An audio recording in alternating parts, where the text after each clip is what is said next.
Mesiyata Dishmaya, Masechet Avodah Zara, Daf Ayin Dalet, nous commençons à la première ligne. Elo Asurim, la Mishnah nous dit voici ce qui est interdit, Veosrim Bechol Shiu, et dont l'interdiction est même Bechol Shiu, même avec un tout petit peu de Issour mélangé dans ce qui est permis, tout devient interdit, Afilu Be'elef Lobatil, même 1 pour 1000, il n'y a pas de bitoul d'annulation. Yain Neser, le vin, Yain Neser, le vin qui a été versé pour la Avodah Zara, nous avons l'interdiction de le consommer, d'en tirer profit. Le Yain Neser, même une goutte de Yain Neser peut interdire un tonneau de vin. Puisque la Ta'arovet, le mélange, c'est Oser Bechol Shiu. De même, Avodat Kochavim, une Avodah Zara, Rashi nous explique, une idole, une présentation qui a été adorée, qui se mélange avec 1000 autres représentations qui ne sont pas des Avodah Zara, toutes les tsurot d'idoles sont interdites, même celles qui n'étaient donc pas jusqu'à présent Avodah Zara, puisqu'on ne sait pas quelle est l'idole et quelles sont les représentations des statues qui n'ont pas été adorées. Orot Levuvim, nous avons vu, c'est une peau où, au niveau du cœur, il y avait un trou, que les idolâtres de l'époque faisaient un trou au niveau du cœur, sortaient le cœur et l'offraient pour la Avodah Zara, donc la peau est aussi interdite par donc l'interdiction de Avodah Zara, Isur Be'ana'a. Si cette peau se mélange avec d'autres peaux, toutes les peaux sont interdites. Shoraniskal, un taureau qui a tué un homme, ce taureau doit être lapidé. Et nous ne pouvons pas en tirer profit. S'il se mélange avec d'autres taureaux, tous les taureaux seront interdits. Egla Rufa, la génisse, une fois que cet égla, donc lorsqu'on a trouvé un mort entre deux villes, on doit apporter une Egla Rufa, on va lui briser la nuque, et elle est Asura Be'ana'a. Si ensuite sa chair se mélange avec la chair de notre génisse, tout est interdit. Tzipurem Metzora, les oiseaux du Metzora.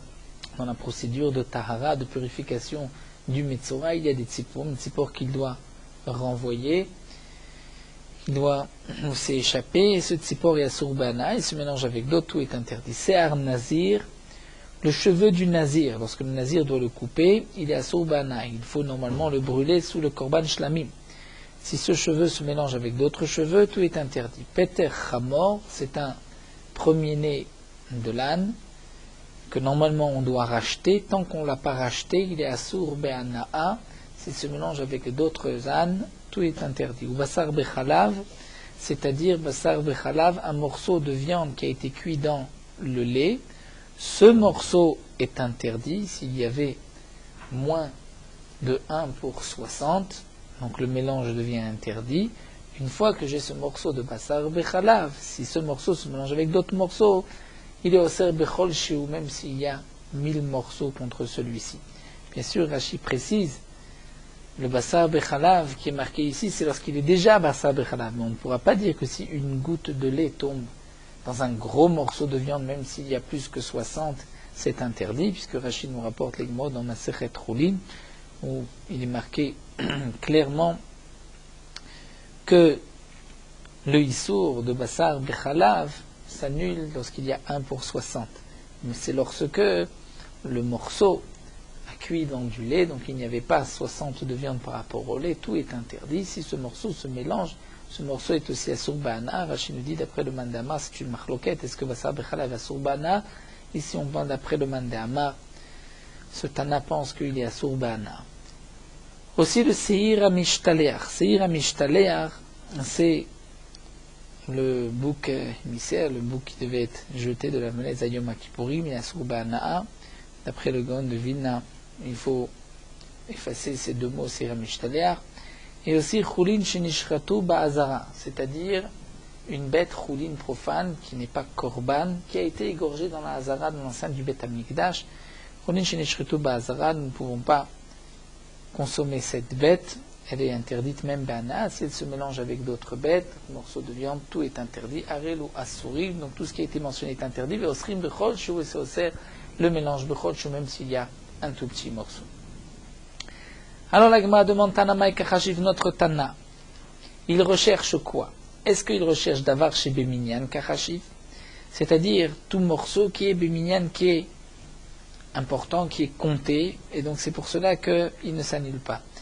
Il y a la fameuse Gemara, Betsaï d'ailleurs, Darko Limanot, c'est-à-dire un morceau qui est Chashuv, qui est important. Prenons un morceau de viande. Un morceau de viande se vend parfois au morceau, et parfois il se vend au poids, parfois le morceau, un pied de bœuf. Donc c'est une chaticha importante, un morceau important d'avoir chez Beminyan.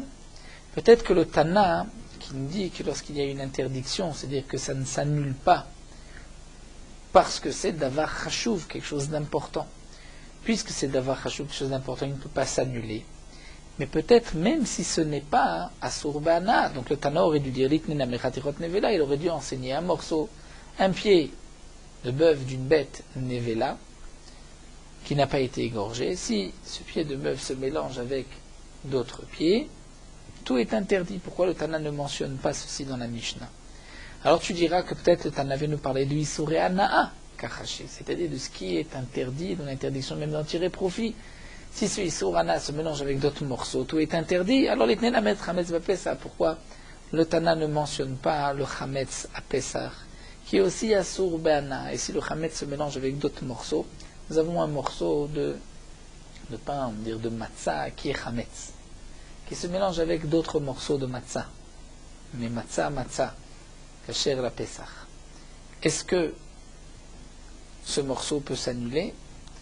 Il ne s'annulera pas, puisqu'il est à Surbana. Donc si le Tana nous parle de Davar chez Beminyan et non pas à Surbana, il devrait parler d'une Nevela qui n'est pas à Surbana, mais c'est un morceau chashuv. Si le Tana nous parle du Isurana, alors pourquoi ne pas parler de Chametz Bapesach? Amar Rabchia Baraba Vitemar Rabitzrak Nafra. Rabchia Baraba, et d'après certains, c'est Rabitzrak Nafra, viennent répondre. Haïtana Tarti, que le Tana nous parle de deux choses, Davar chez Beminyan et Isurana. Diront pas tout ce qui est mentionné à Surbana, mais c'est aussi Davar chez Beminyan, c'est-à-dire un morceau chashuv, un morceau important. C'est là où il ne s'annule pas. Mais comme l'explique Rashi, un morceau de Chametz, un morceau de pain qui n'est pas un morceau important, il s'annule. On pourra ajouter, donc si on va dire une tranche de pain qui ressemble à de la matzah, si on peut reconnaître, il n'y a pas de bitou. À l'époque, les matzot aussi étaient épaisses, du pain. On peut avoir un cas où le morceau de pain ressemble à la matzah. Donc si ce n'est pas un morceau important, puisque il s'est mélangé avec d'autres matzah, on va dire qu'il s'annule, puisqu'il n'a pas le morceau chashuv, et il faudra donc jeter un morceau dans le fleuve, et le reste, on pourra donner à son chien, dit Rashi, en tirer profit. La nevela aussi. C'est vrai que c'est d'ailleurs chez Beminyan, puisqu'il n'y a pas de Isurana, donc ça s'annule dans la majorité. Un morceau, on le jette au chien, et le reste, on pourra le consommer. Donc le Tana a besoin de deux conditions pour qu'il n'y ait pas de bitoul dans Chad Beshishim ou dans la majorité, que même Be'elef ne le bâtit. La Gemara continue. Pourquoi on ne mentionne pas les Egozé Perer, c'est-à-dire les noix de cet endroit Perer, et les rimonim, les grenades de Badan de cet endroit, que si nous avons des noix et des grenades de Orla ou de Kilaim, qui est à Kerem, qui sont donc interdits Ba'ana'a, puisque ce sont des morceaux chashuv, comme dit l'agma de Davar chez Beminyan, Veisure Anaou, donc c'est Davar chez Beminyan, un morceau important, comme c'est mentionné au début de Masechet de Betsa, et c'est Asur Ba'ana'a. Donc, le Tana aurait dû dire que si une grenade de Orla, Rimone Beden, se mélange avec d'autres grenades, tout restera interdit. Alors la Gemara répond, Hatanele Atam, c'est déjà marqué. Là-bas c'est marqué dans la Mishnah de Orla, Araou il est Orla, Araou il est Klakirim. Lorsque la Mishnah mentionne les 6 choses qui sont Chashuvim, d'après les Chachamim, on mentionne les Pères, les Badan entre autres, et on dit ce qui est possible d'être Orla, c'est-à-dire les fruits de l'arbre peuvent être Orla, donc lorsqu'il y a une interdiction de Orla, si c'est Kila Kerem, on parlera de Kila Kerem. Donc c'est déjà mentionné que ça ne s'annule pas, donc on n'a pas besoin de le répéter. Alors l'Agma continue, Veditne Kikarot Shel Balabait. Pourquoi on ne marque pas Kikarot Shel Balabait, c'est-à-dire le pain d'un particulier, qui est donc important. Ce n'est pas le pain du boulanger. Il a sa chashivut, il ne s'annule pas. Et en plus, l'Inyan Chametz Vepesar, c'est Chametz Vepesar, ça surbana, donc ça ne s'annule pas. Donc pourquoi ne pas mentionner Kikarot Shel Balabait, que si un morceau, donc un pain d'un particulier, s'est mélangé avec d'autres pains qui sont cachés à la Pessah, que tout est interdit. La Gemara répond Man Shamat de Amarle Rabbi Akiva, Hatan de Atam Rabbi Akiva Mosifav Kirot Shel Balabait. C'est-à-dire, Man Shamat de Amarle, c'est-à-dire qui a rapporté ce digne de Kikarot Shel Balabait? C'est Rabbi Akiva. Dans cette fameuse Mishnah de Orla, c'est marqué que Rabbi Akiva rajoute Kikarot Shel Balabait. Donc, puisque le din Kikarot Shel Balabait, qui est considéré comme un morceau de pain important, c'est d'après Rabbi Akiva, eh bien, il n'y a pas de question. Rabbi Akiva Mosifav Kikarot Shel Balabait. Rabbi Akiva a rajouté Kikarot Shel Balabait, et donc, puisqu'il rajoute le din de Kikarot Shel Balabait, il est déjà mentionné dans Orla.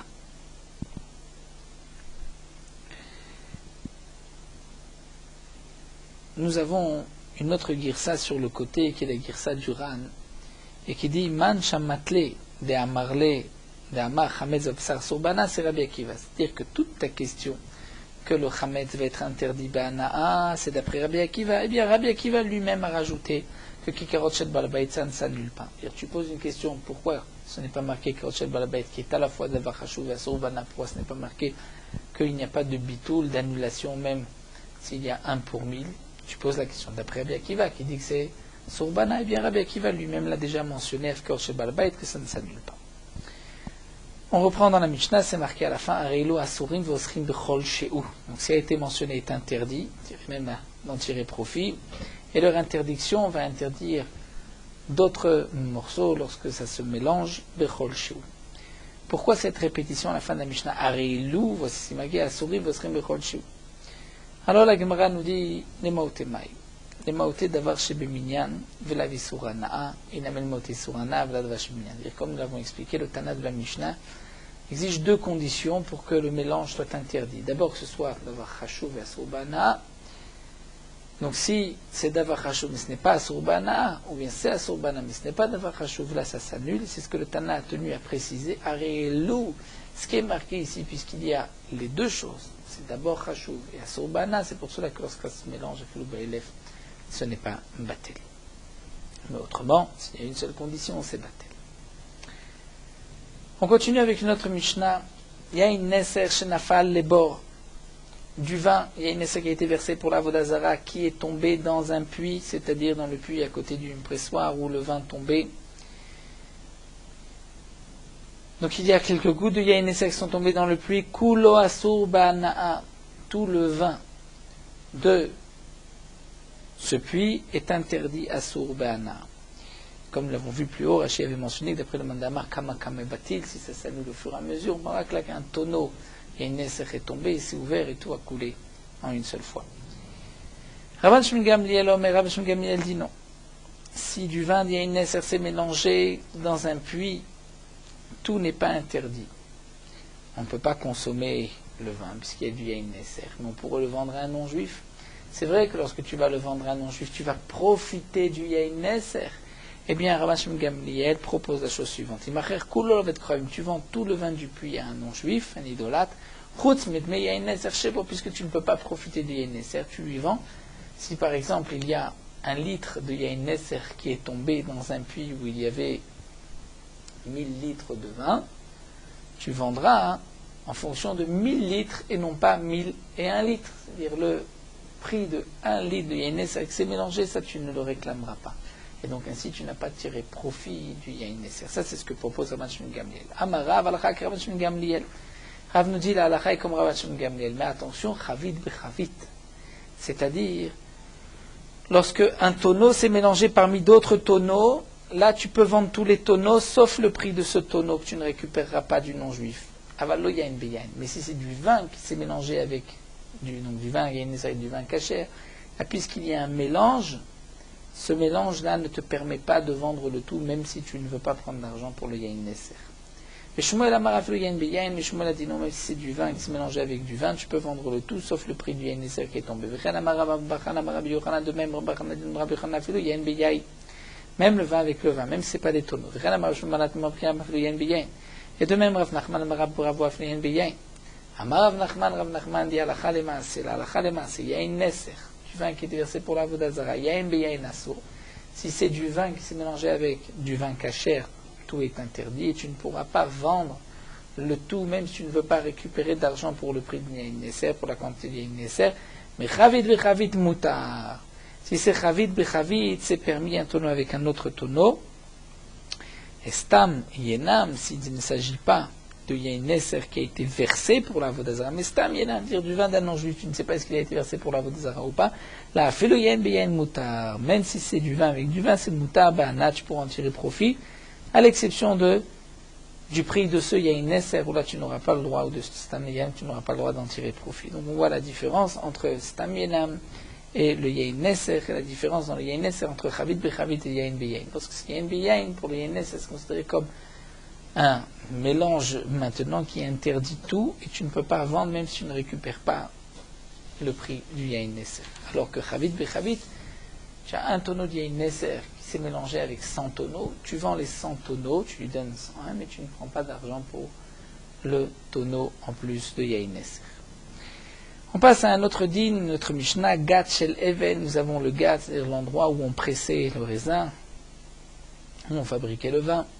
S'il est de pierre, les gens donc avec les pieds, aussi à l'époque écraser le raisin. Gat Shel Even, si c'est une gâte en pierre, chez Zivta, Oved Kochavim, le non-juif, l'idolâtre, l'a enduit tout autour de Zephet, sorte de goudron. Quel est le din de ce gâte? Est-ce qu'on peut maintenant utiliser ce pressoir pour mettre du vin kasher? Rachid nous explique, l'habitude était, lorsqu'on mettait du zéphet, de verser un peu de vin pour enlever la fumée de ce zéphet, la mauvaise odeur de ce zéphet. Donc on versait du vin, puisque c'est le non-juif qui a versé du vin. Donc il y a des restes de vin non kasher. Que doit-on faire? Mais nageva veitora. On pourra faire sécher le gâte, et Torah, elle est permise. On le fait sécher avec quoi? Rachid nous dit Bemaim ve'efer, avec de l'eau et le sang de la terre, comme nous le verrons par la suite dans Daf Ayin Dalet, en bas de la page. Nous avons notre machloket. Donc Menakva, on peut l'essuyer avec de l'eau et des cendres, Torah, et elle est pure. C'est-à-dire qu'on pourra ensuite utiliser pour du vin kasher. Veshel etz, mais ici c'est une gâte de bois. Rachid nous dit, pour le bois, il faut beaucoup de zéphet, beaucoup de ce goudron. Et donc, lorsqu'on verse ensuite du vin, les parois vont beaucoup absorber de ce vin-là. Donc la Rebi Omer Nageh, pour Rebi, on pourra encore essuyer de cette manière avec de l'eau et de la cendre. Mais Khamim disent non, Iklof et Azéphet. Le vin s'est imprégné, il faut maintenant éplucher le zéphet, tout ce goudron qui a été placé, il faut l'enlever. Shel Cheres, si c'est une gâte en terre cuite, Afalpi, Shekalaf, Tazef et Tarasura. Même si on a Temekalef, on a enlevé le zéphet, c'est interdit. Et Rachid nous dit, donc on pensait que d'après tout le monde, aussi bien d'après Rebi que d'après les Khamim, c'est interdit, parce que le Cheres absorbe le vin, et donc même si tu enlèves le zéphet, les parois même du Kéli ont absorbé le vin. Amar Rava nous dit Dafka Zifta. Toute l'interdiction, c'est seulement si le non-juif a mis du goudron, et donc ensuite il a versé du vin. Et les parois vont s'imprégner de ce vin. Aval darachba, l'eau. Mais si il a mis du raisin dans cette gâte et il l'a écrasé, là, l'eau, il n'est pas nécessaire de faire le nigouv avec de la cendre et de l'eau, on peut juste rincer. Pshita dilagma, c'est vite en ziftatnan, c'est marqué zifta, seulement zefet. Donc s'il n'y a pas eu de zéphet, c'est permis. La répond non, même si le non-juif a écrasé le vin, c'est interdit. Donc je veux dire, pourquoi c'est marqué ziftan? C'est parce qu'en général, on mettait du goudron. Mais c'est vrai que s'il n'a pas mis du goudron, c'est interdit. Kamashmalan que non. S'il n'y a pas de goudron, c'est permis. Il suffit juste de rincer, mais les parois n'absorbent rien. Et Kadam, d'après une autre version, Amarava, Dafkazif, Taval, Darba, Los Agreb Nigouv. D'après une deuxième version, c'est le contraire. Rava va dire que s'il y a eu du zéfet, il y a eu donc de ce goudron, même si tu as versé du vin, il est suffisant le nigouv, c'est-à-dire d'essuyer avec de l'eau et des sangs. Aval darba, mais si le non-juif a écrasé le raisin, et Rachid nous dit dans une gâte où il y avait déjà eu du goudron par avant, ce n'est pas le non-juif qui l'a mis, la los agreb nigouv, ce n'est pas suffisant juste d'essuyer avec de la cendre, il faut enlever tout le zéfet. Pourquoi? Puisque le vin va pénétrer. Et l'agma dit, mais pshita, c'est évident que dans ce cas-là, ça ne suffit pas le nigouv. Pourquoi? Parce que dans la Mishnah ziftatnan, c'est marqué juste zéfet. Donc c'est mentionné du goudron, c'est là où où le nigouv est suffisant. Mais sinon, il faut plus. L'agma répond non. Maon était major bekroa wadina fil darachba, que même s'il a écrasé le raisin, le din est le même, que ça suffit, juste les nagev. Alors pourquoi c'est marqué zifta? C'est l'habitude de mettre du zéfet, mais c'est vrai que même s'il n'a pas mis, le din sera le même kamashmalan que non, la Mishnah a dit d'afka zifta.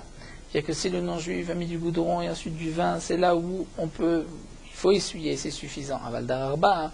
Mais s'il a écrasé le raisin, là-bas, l'osagela benigouv, ce n'est pas suffisant juste d'essuyer avec de l'eau et de la cendre. Il faut même éplucher. Qui a oudat les kamé de Rapria, comme c'est l'histoire de cet homme-là qui se présentait devant Rapria, Marley.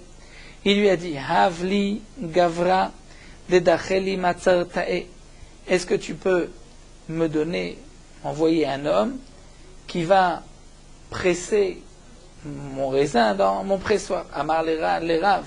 Abri a dit à Rav, Zilba Deva avec lui, Vechazé Delom et Safra. Là, il va voir ce qu'il fait afin qu'il n'y ait pas d'interdiction et qu'ensuite il revienne crier sur moi comme quoi je lui ai fait perdre son vin.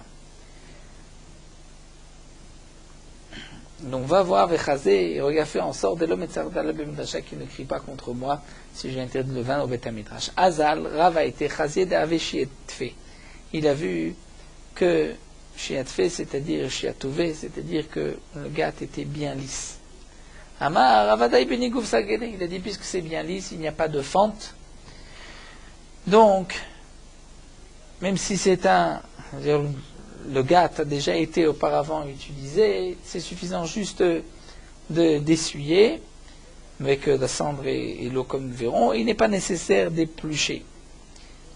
Puisque tout ce que nous avons vu qu'il faut éplucher, c'est seulement de peur que ça soit absorbé dans les fentes. Mais là, puisque c'est bien lisse, il n'y a pas de problème. Mais des cas, au moment où il était présent, il a vu Chaza Pilam et Touté. Il a vu qu'il y avait une fente en dessous, et Chazé d'Ave Malechamo, il a vu qu'il y avait plein de vin. À ce moment-là, il dit Ramar, Losagela Benigouv. Il dit dans ce cas-là, ce n'est pas suffisant le Nigouv, puisqu'il y a du vin, il faut il faut éplucher, il faut enlever. Et donc Rav a dit, il dit maintenant je comprends pourquoi Rabbi m'a dit d'aller voir, pour ne pas qu'ensuite on va interdire le vin et qu'il va ensuite crier sur lui au Beth Midrash. Tana Rabbanan Lagma continue avec une braïta Hagat, Vamachatz, Vameshaper Shelov de Kochavim. Hagat, c'est-à-dire le pressoir du non-juif. Vamachatz, Machatz, Rashi nous dit, c'est un cli avec lequel on fait sortir, on tire le vin du puits pour le mettre dans un tonneau. Vameshaper, une sorte d'entonnoir qui permet de verser chez l'Ovdei Kochavim, qui appartient à un non-juif. Rebi Matir Begnigov, Rebi Matir, je l'utilisais après l'avoir séché, comme nous verrons par la suite avec de l'eau et de la cendre. Chachamim Mosrim et Chachamim interdisent. Ou modé Rebi Vekankanim chez l'Ovdei Kochavim. Mais Rebi est d'accord que les cruches des non-juifs, des idolâtres, Chen Asourim, les cruches, les jarres sont interdites. Et Rachid nous explique, sont interdites même s'il n'y avait pas de goudron à l'intérieur. Il faudra remplir 3 jours de suite, laisser 24 heures, ensuite vider l'eau. Sinon, les parois vont absorber. Alors, quelle est la différence entre le gâte, Mechaz Meshaper, où là, pour éviter, c'est juste suffisant, le nigouf, ça n'absorbe pas, les kankanim, ça absorbe, parce que c'est marqué sur le kiyou. Le kankan, les jarres, lorsqu'on les utilise pour du vin, on les laisse longtemps avec le vin. Donc, les parois absorbent. Alors que Zen Machniso Bekium, alors que le gâte, le Mechatz, Meshaper, ça ne reste pas longtemps, donc ça n'absorbe pas. Veshel Ed, Veshel Eved. Mais si c'est en bois ou en pierre, il suffira donc d'essuyer, et c'est suffisant d'après tout le monde, mais attention, tant qu'il n'y a pas de zéfet. Vimayu mezufafim, s'ils sont recouverts de zéfet, asurim là c'est interdit, puisque nous avons vu que le zéfet absorbe le vin, donc il faudra l'éplucher. Ve'atnan, pourtant de mon lagma, nous avons vu gad shel even shezeftav de kravim enakvavi teora, que le gad shel even, si c'est un gad qui est en pierre, ça c'est notre Mishnah, que le non-juif a mis du zéfet dans ce gad et du goudron, menakvavi teora, il suffit juste d'essuyer, et c'est permis. Donc même s'il y a du zéfet, c'est permis. Alors que là on dit que si c'est shel even, yenagev, mais que si c'est mezufafim, c'est assouri. Pourtant là-haut, nous avons vu que chez Zifta, Gatcheven chez Zifta, là c'est permis juste d'essuyer. Rashi nous dit que la question est double, c'est et sur Even et sur Etz. Donc nous avons une question de Even et une question de Etz d'après Rebi. Donc Vatnan, Gad shel Even shel Zifta v'tkravim nagvavi teora. Gad shel Even, donc ce pressoir en pierre qui a été enduit, recouvert de zéfet par un non-juif, par un idolâtre, donc il suffit juste d'essuyer et c'est permis. Donc c'est la contradiction. La Gemara va répondre Matitin telo dararba, braïta de dararba. On répondra simplement. Dans la Mishnah, on parle qu'il n'a pas encore utilisé, il n'a pas écrasé le vin. Donc si c'est en pierre, d'après tout le monde, le nigouv est suffisant, et d'après Rebi, même en bois, yenagev. C'est vrai qu'on a verser du vin, comme nous l'avons vu que c'était l'habitude de verser du vin, mais en essuyant, c'est suffisant. Alors que la Braïta, on parle des dararba. Donc puisqu'il a écrasé du vin, même si c'est en pierre, il faut plus, il faut même éplucher, enlever une partie du zéfet, et à plus forte raison si c'est en bois. On continue à Marmar Agad, Vamachat, Zemshapeshav de Kochavim. Donc la Gemara reprend, tu nous as dit que le pressoir. Machat, c'est le clé avec lequel on fait sortir le vin du puits dans le tonneau. Vamchaper, c'est un tonneau avec lequel on verse. Chez l'offre des Kochavim appartenant aux idolâtres, nous avons vu que Rabbi Matir, Benigouv, que Rabbi permet Benigouv d'essuyer, les Chachamim vont interdire. Va Anantnan, pour qu'on demande la Gemara, c'est marqué Shel Cheret, ça veut dire qu'à la Fitazef, et à Rezoassour, assez en terre cuite, même s'il a enlevé tout le zéfet, il l'a épluché, ça reste interdit. Donc c'est la question que nous avons soulevée. Machancha personne en terre cuite, pourquoi c'est permis Benigouv?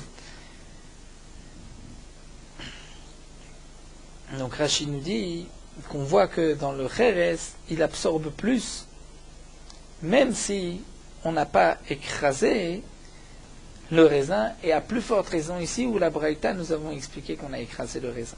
Amarava Rava va répondre. Sefa de matnital de Rabbanan. La fin de cette Braïta, c'est d'après les Chachamim. Les Chachamim disent que si c'est en pierre, lorsqu'il n'a pas écrasé le raisin, il suffira d'essuyer. Si c'est en bois, il faudra éplucher. Et si c'est en Cheres, là c'est interdit.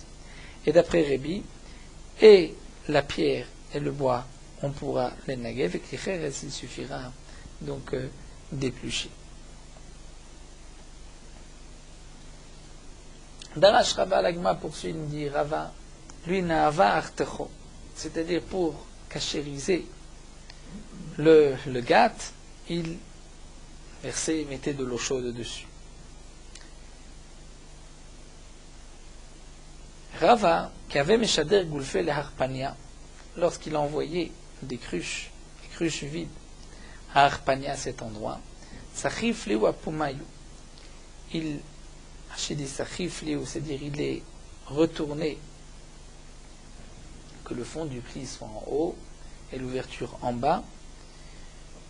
V'chatim leu abir tsayu, et ensuite sur le sac il le scellait abir tsayu, donc lorsque le cli était penché vers le bas sur le fond, il fermait le sac afin que ce soit un chotam betor chotam, c'est-à-dire que le fait que déjà le keli soit retourné, qu'ensuite il a été fermé, il a été scellé dans un sac, là c'est deux chotam. Kassavar, il dit, kol davar shemachniso le kiyum afilu le fish agazo berabanan.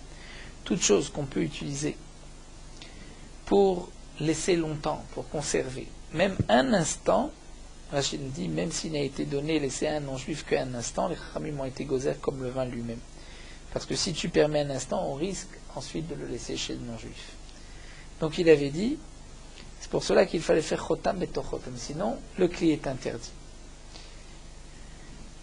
La Gemara termine ce que nous avons vu qu'il faut menagvan. Bema menagvan, avec quoi on essuie? Rav amar bemaim, Rav dit avec de l'eau, et Rabab, donc on rince, et Rav Bachana amar be'efer avec de la cendre. Rav amar bemaim, la Gemara demande bemaim velo be'efer, dire avec de l'eau et pas de la cendre, à ce moment-là il n'essuie pas. Rav Bachana amar be'efer, Rav Bachana dit avec de la cendre, la Gemara be'efer velo bemaim, avec juste de la cendre et pas de l'eau. C'est étonnant.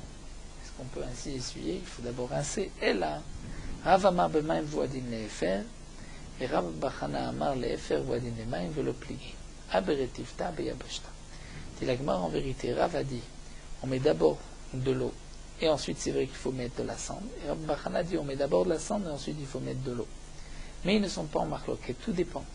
Si un gâte, le kli, est déjà humide, et s'il reste du vin, donc il faut mettre d'abord du éfer, de la cendre pour frotter, pour qu'elle sèche, et ensuite on rince avec de l'eau. Si c'est sec, on met d'abord de l'eau et ensuite du éfer, et avec cette cendre on va frotter. Et donc ainsi, comme nous l'avons vu, on va permettre au kli c'est vrai que tous les restes de Yain Neser disparaissent en frottant avec le éfer, mais ça c'est tant que ça n'a pas absorbé. Dès que ça a absorbé, nous avons vu qu'il fallait être kolef, éplucher les effets. Et si ça absorbe plus, à ce moment-là, c'est même tout interdit. Alors, nous allons nous arrêter ici à Itmar. Nous terminons sur Morot Halacha Daf Ayin Dalet.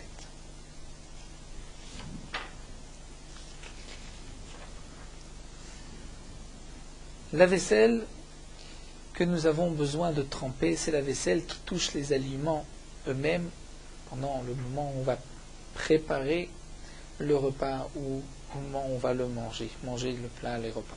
Mais la vaisselle qui ne touche pas les aliments, mais qui touche les kélim, qui eux-mêmes touchent les aliments, comme un plat, un sous-plat, là dans ce cas-là, il n'est pas nécessaire de le tremper dans un mikvé. Et donc c'est pour cela que le fer qui est posé, le khatsuva qui est posé sur le gaz, ou le four lui-même, il n'est pas nécessaire de le tremper dans un mikvé, étant donné que les aliments ne touchent pas le four, ne touchent pas le fer trépied qui est sur le gaz. Ce sont les marmites qui touchent, ou les plats qui touchent, c'est, on va dire, le four et le trépied du gaz.